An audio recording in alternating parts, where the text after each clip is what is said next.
Salut tout le monde, j'espère que vous allez bien.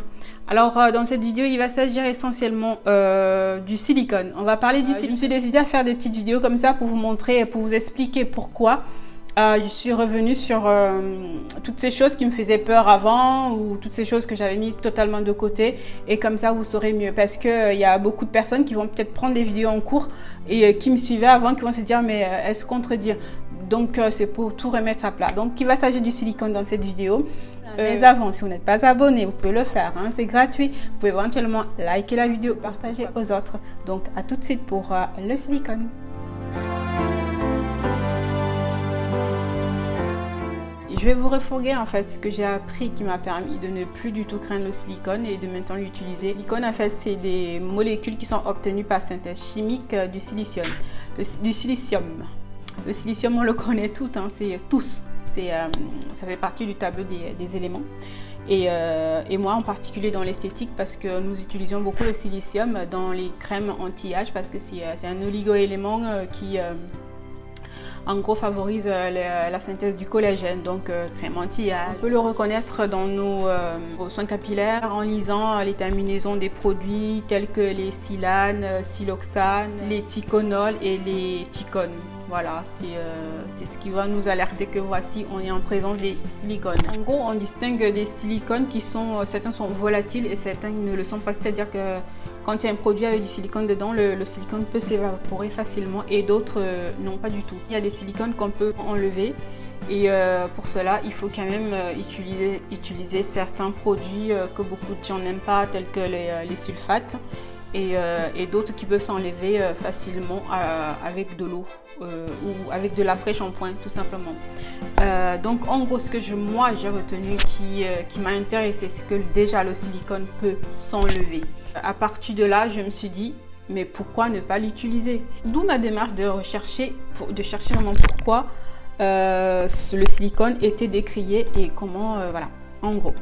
Donc finalement, il ne faut pas tout le temps faire l'amalgame, il faut faire la part des choses. C'est-à-dire, c'est comme dans un procès en fait, on écoute ceux qui accusent et on écoute les accusés.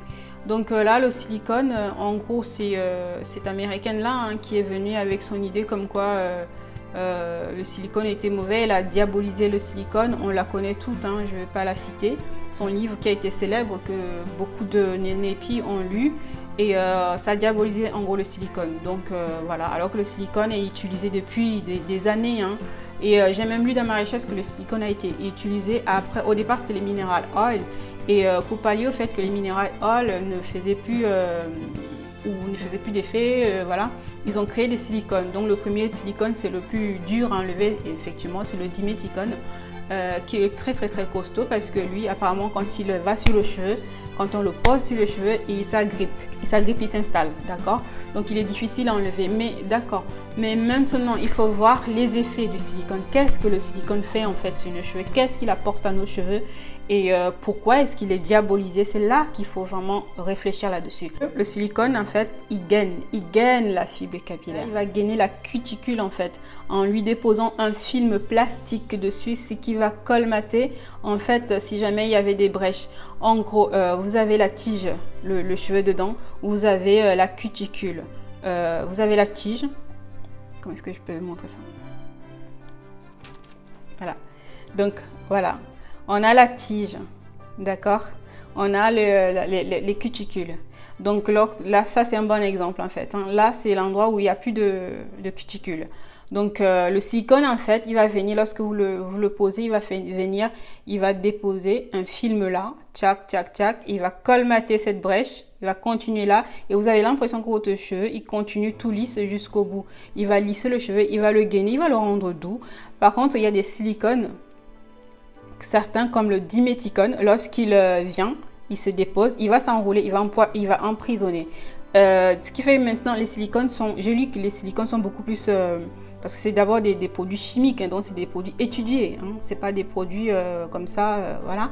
Donc il y a des produits comme les amodiméthicones par exemple, qui eux, ils ont la capacité, c'est des silicones toujours, mais ils ont la capacité, lorsqu'ils se déposent, ils vont gainer, ils glissent. Alors que le premier silicone, en fait, le diméthicone, il glisse pas. Hein. Donc, si vous avez par exemple un produit avec le diméthicone, les amodiméthicones qui sont ensemble, le amodiméthicone, ils vont se déposer ensemble. Lui va vouloir stagner et l'amodiméthicone va le tirer. Et ils vont glisser tous les deux sur la tige, sur votre cheveu. Et donc, ça ne va pas coller, ça ne va pas s'enrouler. Et ceux qui sont normalement volatiles, les silicones qui sont volatiles, donc quand ils viennent, ils colmatent la brèche, d'accord? Ça vous lisse votre grain de cheveux. Ils vont juste lisser l'endroit qui est vide. Ils vont juste colmater l'endroit qui est vide et ensuite le reste va s'évaporer en gros. Contrairement au diméthicone qui ne fait pas ça, lui il reste, il va commencer il se met sur les cheveux, il commence à gonfler, il s'assèche dessus, mais les autres qui sont volatiles, ils vont venir le glisser en fait. Donc normalement, ils mélangent plusieurs silicones. Vous avez le diméthicone qui est celui-là, et les autres qui vont l'aider à justement à s'étaler et à rendre le cheveu beaucoup plus doux de partout et ne pas stagner comme le diméthicone le fait en gros. Donc les effets du silicone, en gros, c'est de colmater. C'est-à-dire qu'on a les cheveux fourchus, il va venir colmater cette brèche-là et vous rendre le cheveu net, vous rendre le cheveu beau, vous rendre le cheveu brillant, vous rendre certes, il va mettre cette couche, c'est du plastique, ça c'est sûr. Il va mettre cette couche là-dessus, mais ça va vraiment glisser, ça va vraiment adoucir votre cheveu. Il va donner un aspect sain à nos cheveux qui étaient endommagés. Il y avait des brèches en gros. Il va colmater ces brèches-là et rendre notre cheveu lisse. Il couvre aussi notre cheveu, il protège aussi notre cheveu, le silicone. Il le rend doux, il facilite le coiffage, il rend la vie facile. Alors maintenant, pourquoi est-ce que il est autant détesté? Parce que cette dame, elle a fait comprendre que le silicone ne faisait pas respirer le cheveu étouffé. Quand vous mettez le silicone, c'est un peu la même chose qu'on parle des mineral oil, parce que tout ça, c'est les dérivés de pétrole, même si le silicone n'est pas un dérivé de pétrole, hein, voilà, c'est comme je viens de le dire. Les mineral oil, les pétrolatum, tous ces trucs-là.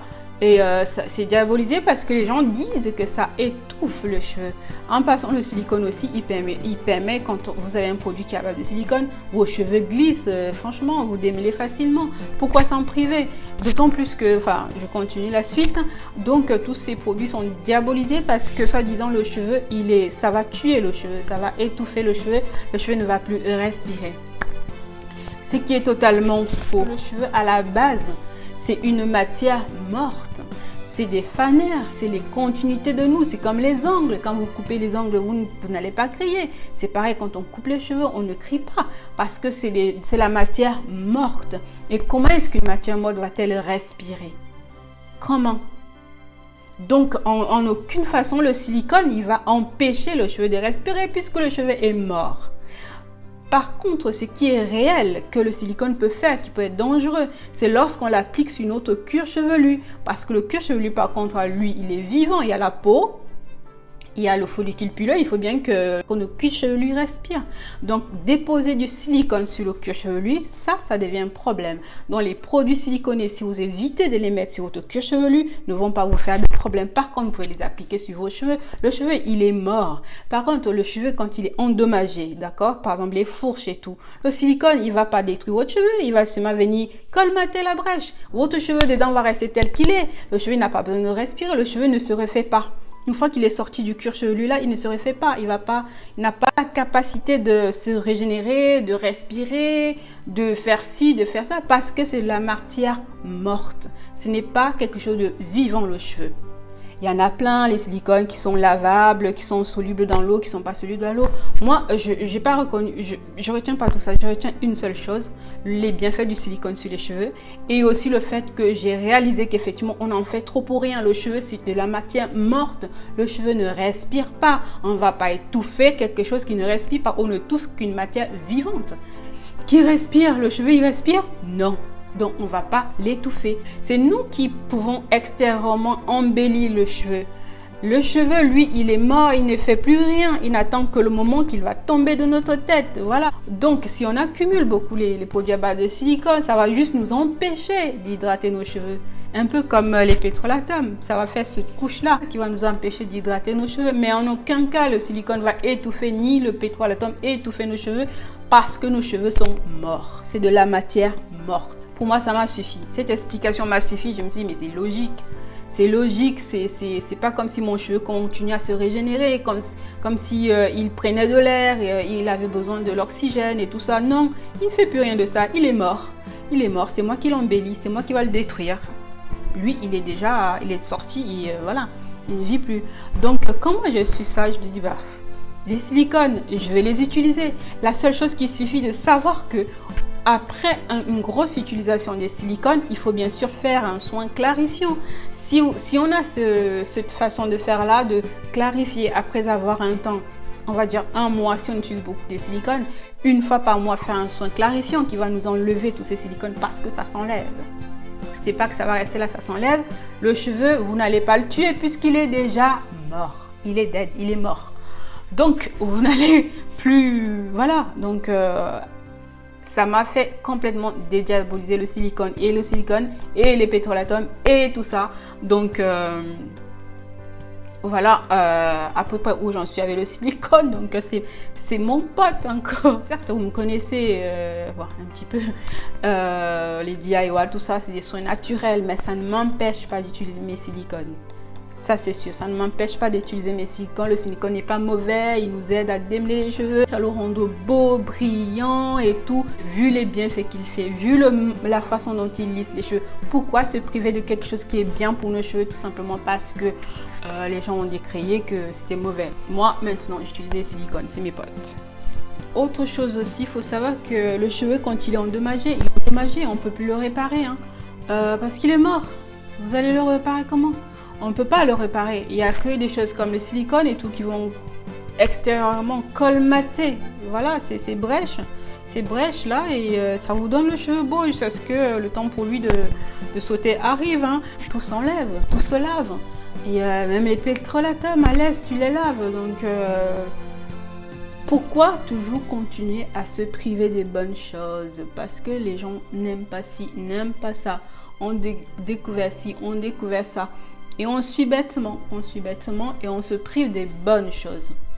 Mais c'est pas une vidéo qui vous exige de faire ça. Moi, je vous restitue ce que j'ai découvert et pour vous dire pourquoi je les utilise maintenant. Je sais qu'ils ne font pas de mal à mes cheveux. Non, aucunement ils font de mal à mes cheveux. J'ai toujours su que les cheveux c'était de la matière morte, mais j'ai jamais vraiment fait le rapprochement. J'étais tout le temps là, mes cheveux vont respirer comment? Je vais commencer à étouffer mes cheveux avec tant de produits, le build-up et tout, ça va étouffer mes cheveux. Mais ils n'étouffent pas parce qu'ils sont morts, ils sont morts. Le tout est de savoir rincer très bien les produits quand vous finissez un soin. Rincez bien vos cheveux. Et utilisez vos silicones. Une fois par mois, faites-vous un bon soin clarifiant qui va enlever ces silicones.